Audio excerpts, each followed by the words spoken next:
वह एक सुनसान आउटर रेलवे ट्रैक है। वहाँ एक मालगाड़ी पिछले 4 दिनों से तकनीकी खराबी के कारण बिना हिले डुले खड़ी है।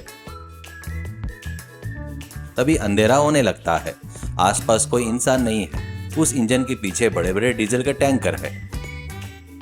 उन टैंकरों में से एक से डीजल चुराकर उन पैसों से ऐशो आराम करने के लिए 2 चोर योजना बनाकर वहां आए हैं। एक का नाम रोहित है और दूसरे का नाम किरण। उसके हाथों में एक छोटा सा प्लास्टिक का पाइप और एक 5 लीटर का खाली डिब्बा है। रेलवे ट्रैक के कुछ ही दूर पर मौजूदा एक झाड़ी के पीछे दोनों छिपकर बैठे हैं। अरे ओए किरण, इधर आ, धीरे धीरे कदम रख, वैसे भी तेरे पैर बहुत मोटे मोटे हैं यार, वो आवाज सुनकर कोई आ जाएगा। अरे रोहित, 4 दिन से ये मालगाड़ी यहीं पड़ी है, ये तुझे किसने बताया? मैंने ही ना। इसमें से चुपके से डीजल निकाल कर बेचेंगे तो आज हमारी बिरयानी और शराब के लिए कोई कमी नहीं होगी, ऐसा प्लान बनाकर तुझे बताया। तो मेरी तारीफ करने के बजाय तू हमेशा मेरे पैर मोटे है, मेरी बुद्धि मोटी है, यही कहता रहता है। अच्छा ठीक है भाई, अब से नहीं कहूँगा। धीरे से उस टैंकर के पास चलते हैं, चल। दोनों धीरे से झुक कर चल रहे हैं। इसी बीच में किरण के हाथ से 5 लीटर का खाली डिब्बा छूटकर टंकी की आवाज के साथ नीचे गिर गया। रोहित का दिल दहल गया। वो किरण के सिर पर मारने ही वाला था और रुक गया। मुंह बंद रख, तेरी वजह से हमेशा मेरे सारे प्लान फ्लॉप हो जाते हैं। क्या वो 5 लीटर का खाली डब्बा इतना भारी है कि तू मजबूती से पकड़ नहीं सकता? हम यहाँ डीजल चोरी करने आए हैं, इतनी लापरवाही काम नहीं आएगी। अच्छा ठीक है, गुस्सा मत करो भाई, हाथ से डीजल गया था। वैसे ही पाइप से क्या करना है, इससे डीजल बाहर कैसे आएगा? हाँ, साइंस नहीं पढ़ोगे तो ऐसा ही होगा। इस पाइप को उस टैंकर के अंदर डालना है और दूसरे छोर से मुंह से जोर से खींचना है। डीजल मुंह में आने से पहले पाइप को इस डिब्बे में डाल देना है। इसे साइंस प्रोसेस कहते हैं, पता है? इसी बीच उस ट्रेन की रखवाली करने वाला रेलवे वॉचमैन दारा सिंह हाथ में टॉर्च लिए उस तरफ आता दिखाई दिया। दोनों ने अपनी सांसें रोक ली और फिर से झाड़ियों में छिप गए। दारा सिंह ने अपना फोन निकाला और किसी को कॉल किया। हाँ मैं आ रहा हूँ, क्या तुम पास ही में हो? हाँ अभी देखो, इंजन का केबिन का ड्राइवर गहरी नींद में सो रहा है। मैं ट्रैक से उतरकर रोड की तरफ जा रहा हूँ। आखिर मैं टैंकरों का चौकीदार हूँ ना। अगर किसी ने ध्यान दिया कि मैं ड्यूटी पर नहीं हूँ तो मेरी नौकरी चली जाएगी, फिर तुरंत वापस ही आना होगा। फोन पर बात करते हुए तेजी से ट्रैक से उतरकर चला गया। यह देखकर रोहित बहुत खुश हुआ। वाह, भगवान हमारे साथ है। वो वॉचमैन अपनी ड्यूटी छोड़कर किसी से मिलने गया है। और रही बात ट्रेन ड्राइवर की, वो तो अंदर आराम से झपकी लेते हुए गहरी नींद में सोया है। अब वो हमारे लिए कोई रुकावट नहीं है। चल। दोनों धीरे धीरे चलते हुए टैंकर के पास पहुंचे। रोहित ने टैंकर का एक ढक्कन धीरे से खोल दिया। यही मुंह से खींच भाई, मुझसे नहीं होगा। वैसे भी मुझे पेट्रोल और डीजल की बदबू बर्दाश्त नहीं होती, थोड़ी एलर्जी है। अरे मैं चोरों का लीडर हूँ, लीडर कभी काम नहीं करते, वैसे सिर्फ ऑर्डर देते हैं। अच्छा तो डिब्बा मजबूती से पकड़, मैं खींचता हूँ। यह कहते हुए रोहित ने पाइप को टैंकर में डाला और जोर से एक कश लिया। बस फिर क्या था, डीजल पूरे फोर्स के साथ सीधे उसके मुंह में चला गया। थूको रोहित, थूको। रोहित डीजल थूकते हुए आंखें मसलते हुए, अरे बाप रे, छी, डीजल कितना कड़वा है, मेरा पूरा मुंह जल रहा है। फिर भी कोई बात नहीं, मेरे जैसे लीडर कभी पीछे नहीं हटते। पाइप को फिर से डिब्बे में डाल। किरण ने पाइप को डिब्बे में डाला। डीजल बुड़बुड़ की आवाज करते हुए डिब्बे में गिरने लगा। डिब्बा आधा भर गया, लेकिन उसी समय उसी टैंकर की दूसरी तरफ से किसी के धीरे से बात करने की आवाजें, कुछ खींचने की सरसराहट सुनाई दी।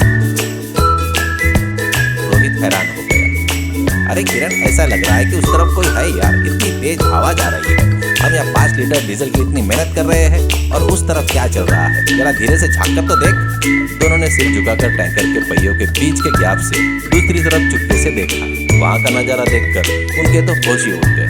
वह वहाँ डीजल टैंकर की रखवाली करने वाला वॉचमैन और उसका एक दोस्त मिलकर ट्रेन के पास एक मिनी ट्रैक्टर को रोककर टैंकर का एक मोटा पाइप रेलवे के डीजल टैंक से जोड़कर छोटे साइलेंसर वाली मोटर के जरिए हजारों लीटर डीजल लॉरी में चोरी छिपे भर रहे थे।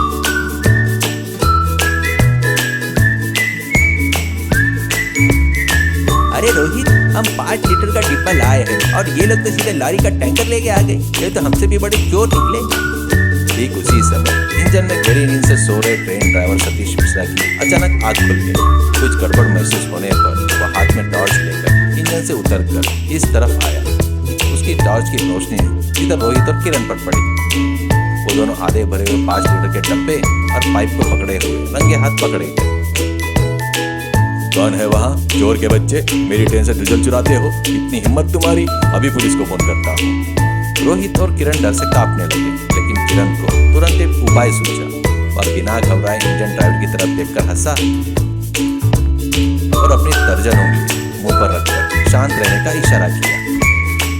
सर 1 मिनट रुकिए, अंकल चिल्लाने से पहले जरा उस तरफ तो देखिए, जरा देखिए, वहाँ तो बड़ा ही खेत को खा रहा है सर। क्या बड़ा ही खेत को खा रहा है? क्या बकवास कर रहे हो तुम? सतीश मिश्रा ने गुस्से से पूछते हुए शक के दायरे में टैंकर की दूसरी तरफ टॉर्च की रोशनी डालकर देखा। वहाँ वॉचमैन और मिनी ट्रैक्टर ट्रैवल मिलकर डीजल पाइप पकड़े हुए अपने टैंकर को भरते हुए रंगे हाथों पकड़े गए। ड्राइवर मिश्रा को देखते ही वॉचमैन का चेहरा सफेद पड़ गया। वॉचमैन तुम? ट्रेन की सुरक्षा करने वाले वॉचमैन होकर तुम भी चोरी कर रहे हो? ठीक उसी समय वॉचमैन और मिनी ट्रक ड्राइवर एक ही छलांग में लॉरी पर चढ़े और वहां से तेजी से भागने की कोशिश करने लगे। लेकिन रोहित और किरण ने पास ही में पहले लकड़ी के लट्ठे को दोनों की तरफ पकड़ा और चलते हुए मिनी लॉरी के पहिए के आगे डाल दिया। तब तक सतीश मिश्रा रेलवे पुलिस को फोन कर चुके थे, जिससे पुलिस आकर वॉचमैन और उस लॉरी ड्राइवर को अपने कब्जे में ले लिया। हजारों लीटर सरकारी संपत्ति चोरी होने से बच गई और सुरक्षित रही। पुलिस के जाने के बाद सतीश मिश्रा ने हमारे इन 2 चोरों की तरफ देखा। तो अब तुम्हारा क्या किया जाए?